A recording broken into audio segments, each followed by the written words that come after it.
I just want to do something that I'm going to commit to. I'm Right. so compelled to share, to pull other people out of their situation. And I'm giving hope to women just like me who, probably felt unseen or probably. It's just about finding what you love and what you're passionate about. Do what you love. Do what you love. And I really realized that this is what happens once you let go. You just create all that space, It's about helping each other. It's about growing with each other. It's about being true to self. To whom much is given, much is required. You only ever have one obstacle, and that's yourself. Commit to change.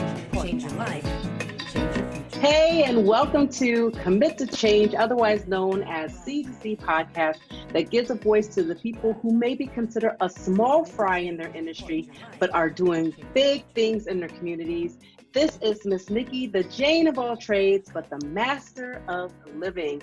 I am committed to introducing local VIPs, which are vivaciously inspiring people to encourage you on your daily journey, as well as let you know what is possibly happening around you in your area. So today we have an awesome guest in the house.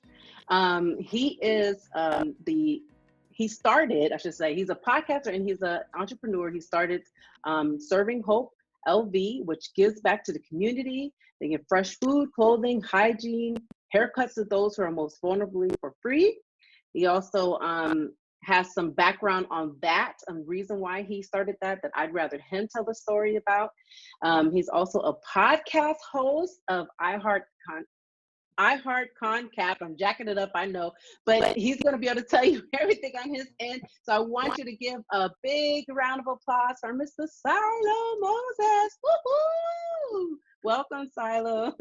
Yay. Thank you. Thank you for having me on the show. Yes, it is really super exciting to have you here. We also have some familiar roots, which is nice, that Jersey. That's right, Jersey. Let's go. As us who lived in Jersey and still do call it Dirty Jersey. Let's go. Dirty Jersey. It was funny too. I was talking to someone, a friend of mine, just the other day, and they're not from Jersey, nowhere near the East Coast, right? And we were just talking about like Jersey food and culture and stuff. And then that came out. I was like, yeah, I represent that dirty Jersey. And then she kind of gave me this look like, why did you just say that? And then it was kind of silent, like an awkward silence. And then she literally just came out and go, why did you make fun of your own state? I was, oh my gosh, no, you don't understand. Like, we people who live in Jersey call it dirty Jersey. I'm not making fun of my state. I'm not poking any fun at Jersey. Like, we literally call it dirty Jersey, right? So it's just language for us. And she didn't get it, but she was like glad that I wasn't kind of poking fun at Jersey or making fun of it. It's all love. I was like, no, we actually call it. Yeah. Well, now she learned something new, right? That's right. So funny. Yeah, exactly. All right, please tell our audience a little bit more about you other than Dirty Jers. I know there's something. Why don't you actually start like your story from, because I know right now you're in the local area, we're in Vegas area. So I would love for you to tell kind of like your start and from where you were, when you came here, and then like just your journey to being where you are now, like what you're doing now for the people of Las Vegas. Yeah, absolutely. I moved out to Vegas about 8 years ago and moved out here not knowing anyone, no family here, no friends, nothing. I moved out here simply because I was sick and tired of the snow in Jersey. Yeah,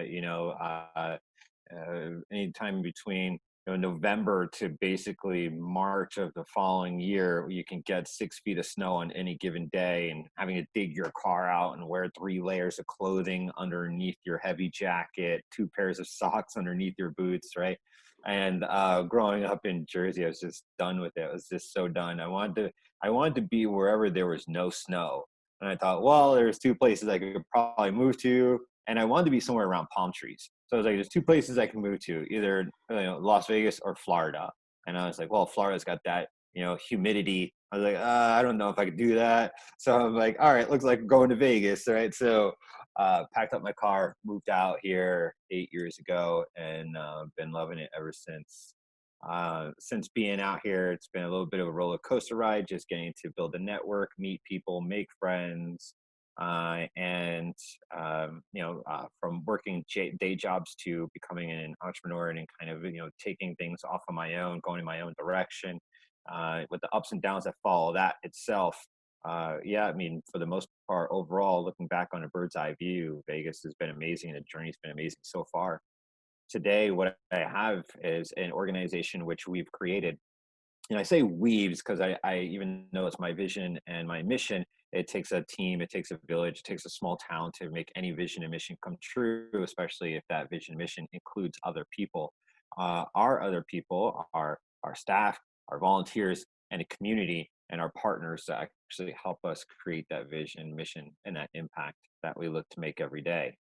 Right. So I have an organization which I created. It's called Serving Hope. And what we do is we serve the community, and we serve the community, those who are less fortunate. Less fortunate to us is anyone who's unemployed, underemployed, which is huge, and or homeless. And we serve them with fresh food, clothing, hygiene, haircuts, hugs, love, you name it, we provide it. And we do this weekly. So we do this every single week. We never take a weekend off. We never take a month off. We never take a break during the holidays. If anything, when the holidays come, we step up. And we've been doing it for just over 5 years now. And it's been a blast here in the community, just making the impact that we're making. That's super awesome. So like, kudos for doing that. And that's so honorable to, to kind of take yourself where it's like a very unselfish act, to do stuff like that. And not a lot of people, it takes a special person to be able to do that. So I am curious about the storyline. Well, like what made you, like, where did this vision come from? Like what made you want to do this? Yeah, so during my journey here in Vegas, being here for 8 years, a few years back, I too found myself homeless. So I was living here in Las Vegas. I literally lost everything, working paycheck to paycheck. The one time I needed that paycheck, it never came. I ended up getting laid off. And by the time I got laid off, I was already 30 days behind on my rent, 60 days behind on my car payment. And had nothing, didn't have anything, and got laid off.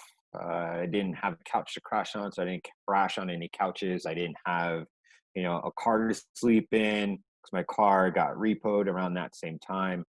So I ended up sleeping in abandoned buildings and eating food wherever I can find it. So Wow. the second I got an opportunity to get back on my feet, and back on my feet just means like I had a roof over my head, I had 4 walls of protection, a door that I can lock and unlock at any time, and a tiny bit of food in the fridge. What I did was I went back right into the homeless community, and I started serving almost immediately the second I got back on my feet. It was my way of kind of paying homage to where I just come from, and showing love and support that I was able to make it out of it and now help those who are still currently there at that time. Wow.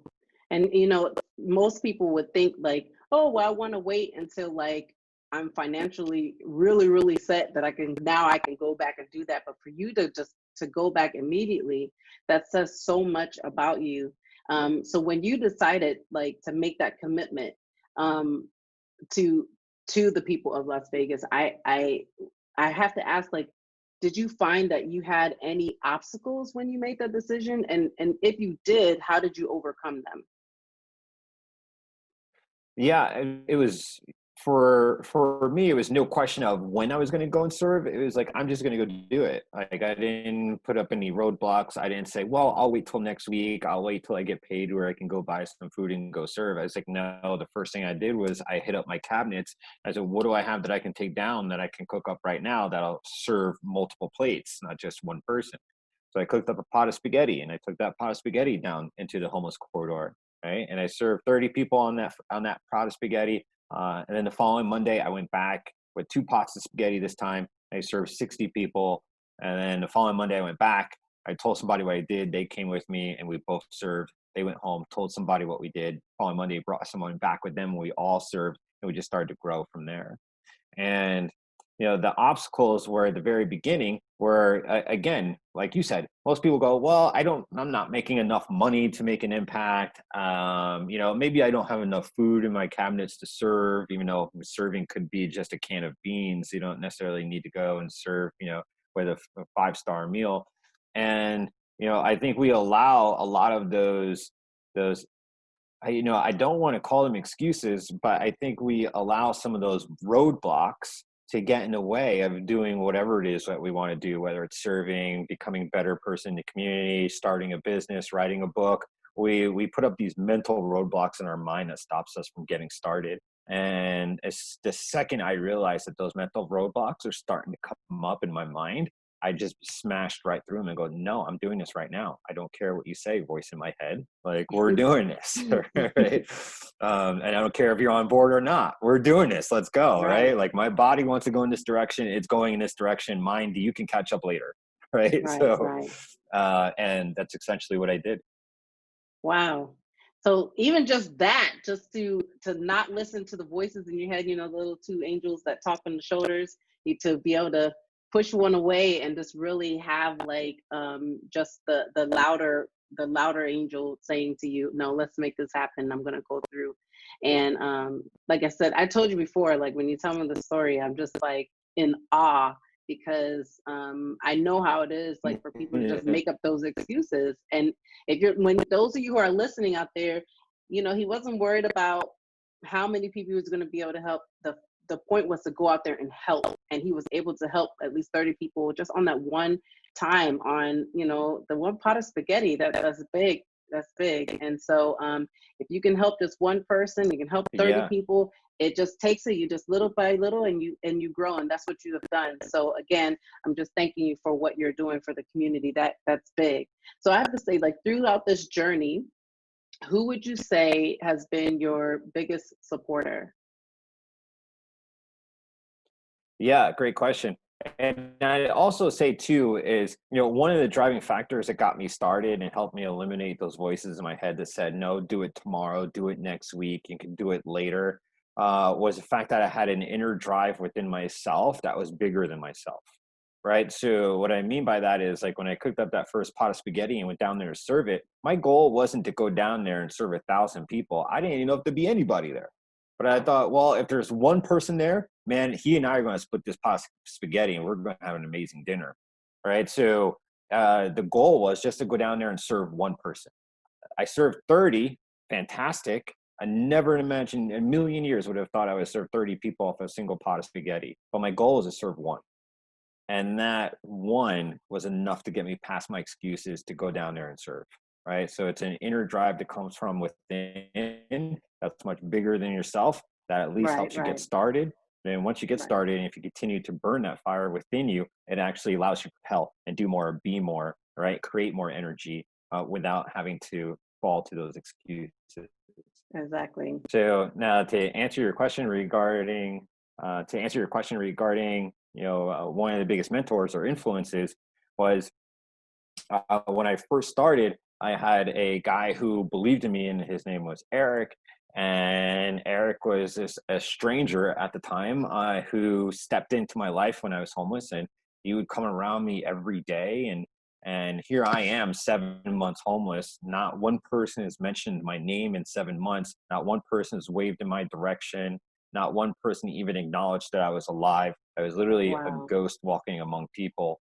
And he one day came and sat down next to me and was like, hey man, you hungry? And I was like, what? I was like, someone speaking to me was so foreign that I was like, who are you talking to? Don't talk to me.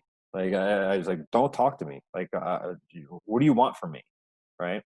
And, you know, he had to go through those barriers before he was able to make his impact in me. And he came every single day. Every single day he'd come to me, he'd sit down, he would bring a sandwich, and he would speak positivity into my life. You know, one day you're going to be something. One day you're going to be, you know, known. One day, you know, you're going to do amazing things. And here I am, 6 months in, homeless, beard is blown out, right? I'm wearing the same clothes. They're ripped, torn, dirty. I'm sure I didn't smell too good, right? And here I have this guy sitting next to me on a street corner telling me that one day I'm going to be something, right? So, but the fact that he came every single day around the same time with a sandwich, I didn't even care what he was telling me. I mean, he brought me a sandwich and I know I was at least going to eat once that day. Right. So I keep him in the back of my mind moving forward every day. All I'm doing is when I'm serving in the community is I'm looking for that next version of me so I can be Eric in that person's life. Wow. So he basically was paying one it of the biggest forward. influences in me. So now paying it forward. Yeah, exactly. Wow. You make me cry. That is really beautiful. Don't laugh at me. That's really beautiful. I'm not laughing at you. Yeah, I just thought, yeah. But so let me just ask, like, because that's got to be, even though you say it's like 7 months, 7 months can seem like a long time, especially if you're living through something like that. And I just want to know, like, how do you deal with the psyche of all of that comes with that? Like going from that place of, like you said, no one's speaking to you, you almost kind of like being a ghost, to now being where you are. How do you handle that dynamic? Yeah, to be honest with you, it took a lot of EQ, like emotional intelligence. It took a lot of soul searching, a lot of digging into myself, asking myself some really serious questions, and not being afraid to look at those answers and confront those answers. And I'm literally still on that journey today of personal achievement, inner development, strong mindset, right? And when it first started, though, I had no idea. So I was struggling with a lot of things, especially getting back on my feet. And now I'm back into society. Now, I have a place that's, secure, meaning I have like a place to live. I have an address again, right? And then I had to start all over again. I had to go open up a bank account again. I had to go find a job again. Like, I had to do all of these things to rebuild my life. And you want to talk about rejection? Like, here's a side note. So I bank today with Wells Fargo, and I'm not plugging Wells Fargo. I'm literally just trying to prove a point here, right?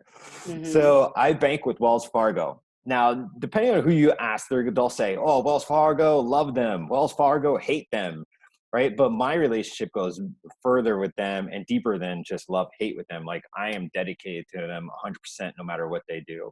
The reason I say that is because when I first got back on my feet and I got a job and I got my first paycheck, I went to go open up a bank account. And I went to all of these banks, local banks, big banks. And when I'd walk in and say, here, I'm here to open up a bank account. Now, this is my first bank account I'm opening since I went homeless, right? And they would go, we're not going to give you a bank account. I go, why? They're like, you're in check systems. I'm like, well, check systems is like the collections for checking the business industry, banking industry. They're like, you're in collections. And I was like, yeah, but I've got this check with my name on it. And you don't understand. I was 7 months homeless. I lost everything. You guys applied late fees on my old bank account thinking I was going to pay them, but you had no idea I was eating out of garbage cans. Give me a chance. And they were like, nope, sorry. Go somewhere else. Wow. And I went to 4 banks. And Wells Fargo was my last bank that I went to. And I walked into Wells Fargo after hearing no 4 times by 4 other banks. I walked into Wells Fargo. I was like, that's it. If Wells Fargo says no, I don't know what I'm going to do. And I walked into Wells Fargo, sat down, was like, hey, I'm here to open up a bank account. He goes, you're in check systems. I go, I know. Bank of America told me. Chase told me. I already know. I was like, what could we do? And he says, well, let me go talk to my manager. He went and talked to his manager. He came back. He's like, we cannot give you a traditional bank account, but what we do have is something that's called a second chance bank account. He goes, if you agree to take that entire paycheck that you have in your hands and put it into your bank account now and not cash it, it's got to go in your bank account. And it's going to take about 20 days to clear. But if you're okay with that, we'll give you what's called a second chance bank account. And I did it. I deposited my whole check into their bank account. And I still bank with Wells Fargo today because they were the only bank out of all the banks that I went to that gave me a chance. Right? Wow. So Yeah, so that's why I'll be diehard Wells Fargo. Doesn't matter what they do or they don't do. Like they gave me that chance that other banks didn't give me, so I'll always bank with them. Now all my banking's with them. I got my business accounts, savings accounts, checkings. It's all with Wells Fargo, right? So, but to come back and I'm sorry, what was the question again? I went off on a tangent. That's okay. It's great information. I believe it was I asked you like what does it do to your psyche, like coming from, you know, being at a place where you were homeless and then to where you are now, like the road you have to take to just to deal with that whole mental part of like of no one kind of caring. That's kind of what you said, like no one was really there other than, you know, Eric, who kind of showed you that hand, to now being where you are today. Like how do you handle Right, that? yeah. You were homeless to now having money. Like is there a transition you go into, even like just handling your money, like all of that? Yeah. Yeah. So so and this goes back to Wells Fargo again. So I think what it comes down to is the fact that no matter what the obstacle was in front of me, I just kept driving through it. And I do that today. Right. So going back to Wells Fargo, 4 banks told me no. At any time I could have turned around and be like, looks like I'm never getting a bank account again. You know, I can go to a casino, cash this check, but I'll never have a debit card. I'll never be able to establish credit ever again. But no, I just kept driving forward. I was like, yeah, Bank of America told me no. All right, bye. Went to Chase. Chase told me no. Okay, bye. And I just kept going until someone said yes. Right. So and I think when it comes down to mental toughness, it's essentially just keep going until you get that yes. And I think that's kind of what helped with my mindset from moving out of homelessness into, you know, moving into being a normal person to society, and then moving up to creating my organization, and then up to creating our impact in the community through that organization, which today has served over 100,000 meals for free. That is amazing. You sometimes just have to sit there. I'm just thinking. Every time you talk, I'm just like thinking. I want to ask you so many more questions, but I know your time is precious, so I don't want to take too much of your time. But I have to. Maybe we have to have a second interview because I just want to dig in some more on just this whole journey, just to give people like who may be listening that may be in a very similar space that you were in before, and they have no hope, and they're like, well, where do I go from here? You know. I think that's is something very good for someone to listen to. Like there's hope, there's a chance for you, and to keep moving forward. So we already know, like you already told us like how, the things that you're doing for the community, but sometimes you're your own worst critic. So I have to ask you, like, how do you feel that you're adding value to the community? Yeah, great question. For us, that values continue to stick with that one person that's standing in front of us. So yes, indeed, we served over 100,000 meals, but we continue to serve that person in front of us, no matter how many meals we've served, right? So it's all about what can we do for that person standing in front of us. Quick story. So I read an article on Mother Teresa. She's now Saint Teresa. I read an article on Mother Teresa, and she was towards the end of her life, right before she passed. She was being interviewed by this guy who was in his 20s, early 20s, and it was one of his first interviews to do for this media article, that media outlet that he was a part of. Now he didn't really understand who Mother Teresa was, and when you're listening to the interview, there's almost kind of like a cynicism behind all of his questions, right? It's almost kind of like I'm wasting my time kind of feeling behind every one of these questions he was asking her. So he goes through, how did you get started? You know, who are you? Blah, blah, blah. Then he gets to the end of the interview and he goes, okay, Mother Teresa, I'm going to ask you one last question. And you can kind of feel as he's answering these questions, he's just becoming more and more cynical. Right. And you feel like something is about to build, like he's asking these questions to build up to whatever he's going to ask her last. So he then comes to his last question. He goes, okay, Mother Teresa, we're just about to wrap up. I'm going to ask you my last question. Mother Teresa, how many people have you served? And she said, well, I have no idea. I don't know the numbers. You know, we're doing our work. We're doing what matches our vision and what we wish to accomplish in the world. And he says, okay, Mother Teresa, he basically cuts her off. Would you say you served 3 million people? And she goes, I don't know. He said, would you say you served 1 million people? She said, okay, that sounds about right. Yes. He says, great. So you agree you served 1 million people? She goes, yeah, I agree. He goes, okay, let me ask you this question. She goes, okay. And then he went silent. He goes, how come you didn't serve 6 million? So her at that time could have said anything. But what she does is she comes back and she brilliantly answers, you know, son, it doesn't matter if I served 1 million. Doesn't matter if it was 4 million, 6 million, 10 million. She said, I did the best to serve the one standing in front of me. Wow. So we take that same approach to everything we do. It doesn't matter if we served 100,000 meals. We serve the one that's standing in front of us. We start off with the food, we start off with the clothing, we start off with the hygiene and haircuts. But as soon as we give them those things, as soon as their stomachs are full, as soon as they have a nice clean shirt on their back, and as soon as they have a nice haircut, then we decide to ask at that time, now what can we do for you? Right?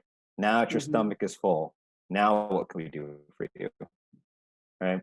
And when we do that, we find ourselves finding this very unique and rare moment in the conversation where they finally say, since you've asked, I can use help finding a job.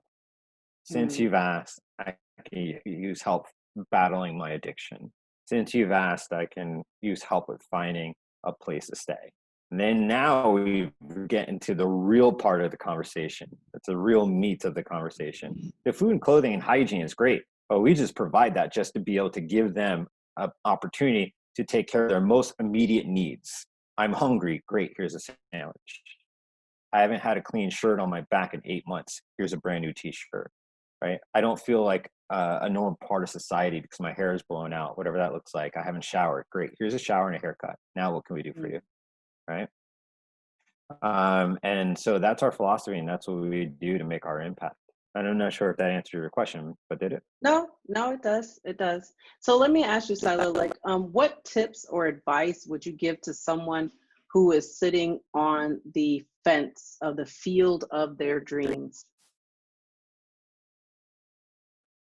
Yeah, so if you're sitting on the fence to the field of your dreams, I would say this. I would say to get started, and if you've already started, to keep that fire and drive within you, find something that's much bigger than yourself on the outside of yourself, right? And do it in a way where that whatever it is that you're looking to do, if you're looking to write a book, think about the person, the best ultimate person who's going to read your book and the impact you want to make in that reader.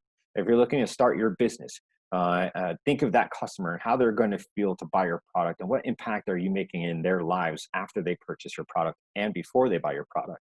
Do something that creates a fire within you, but that fire allows you to ignite it and move forward in the direction of your dreams. But have something outside of you, because if it's internal, as you know, we talked about, we're going to have these walls come up. We're going to have you can do this later come up. You're not experienced at this. Who do you know it's ever done this before? We're going to have all of these things come up that are going to stop you immediately. Right even before you make a decision to do whatever it is that you want to do, all of these questions and all of this internal dialogue is going to pop up. But if you create something that's outwardly, not internally, at least to get started, outwardly, that's much bigger of yourself, it's going to help you smash through all those questions and get started. And then if you've already started, it's going to help you expand your vision and mission to do more and make a bigger impact if you're looking outside of yourself to do so. Okay. All right. That's some great advice. All right. So are you ready for the lightning round? Dun, dun, dun. Oh, lightning round. Let's go. Let's go. So I'm going to ask you 5 questions, and then, you just shoot it out there. Okay. So, number 1, what initially held you back, if anything held you back, from making your commitment to change your life? What initially held me back when it came to making a change in my life? What held me back was the procrastination of getting started. So if I can go back and here's the thing, I wouldn't go back and change anything, because then that would change the outcome of where I'm at today. But I would say is I would have gotten started sooner, right? So I would have to eliminate that internal dialogue that said you could start tomorrow.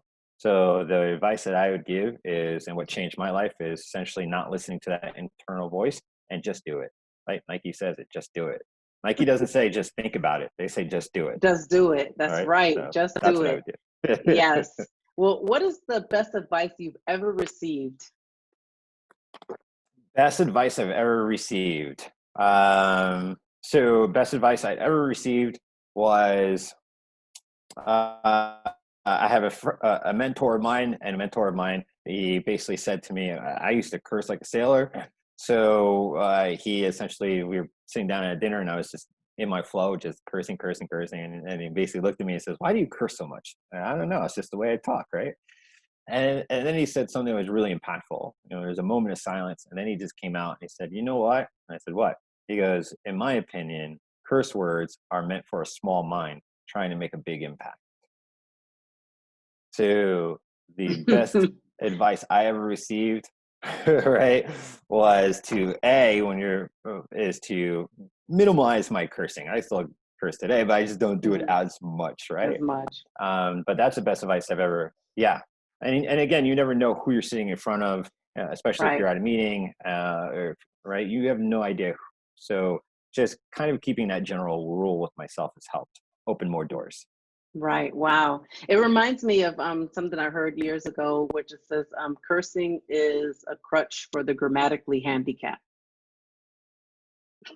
Ooh, that's even better. Yes. Wow. Yes. I like that.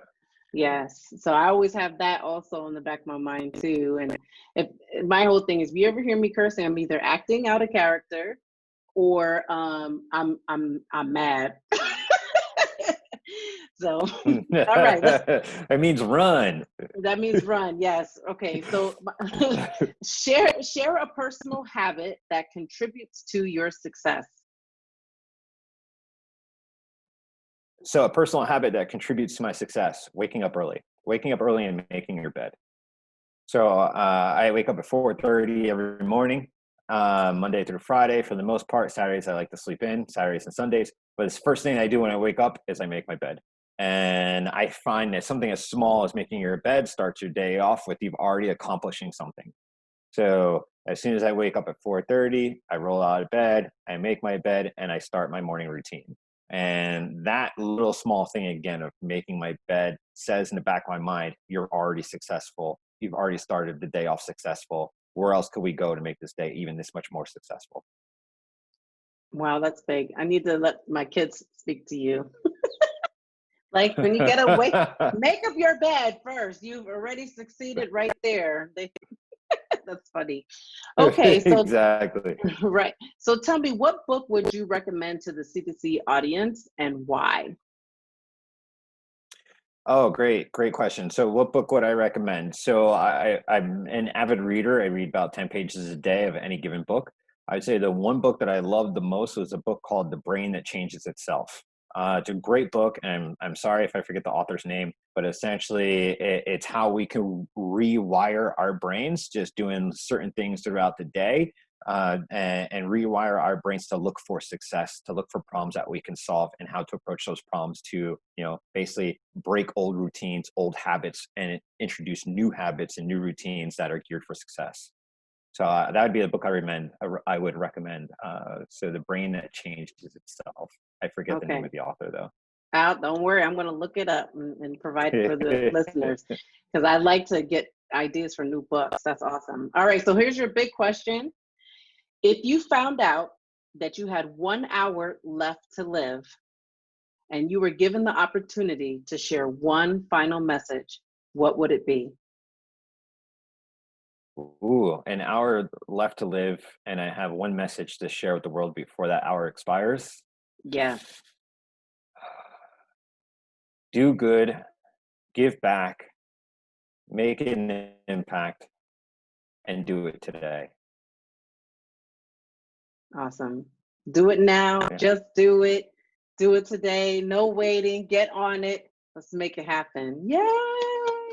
I love it. Yeah. Absolutely Yes. love it. So Siloh, you know what? One thing I didn't talk about. Can you tell us a little bit about your podcast? We didn't talk about that. Can you tell us a little bit about that? Oh yeah, absolutely. So for my podcast, it's called I Heart Concap, and Concap is short for just listen to the darn show already.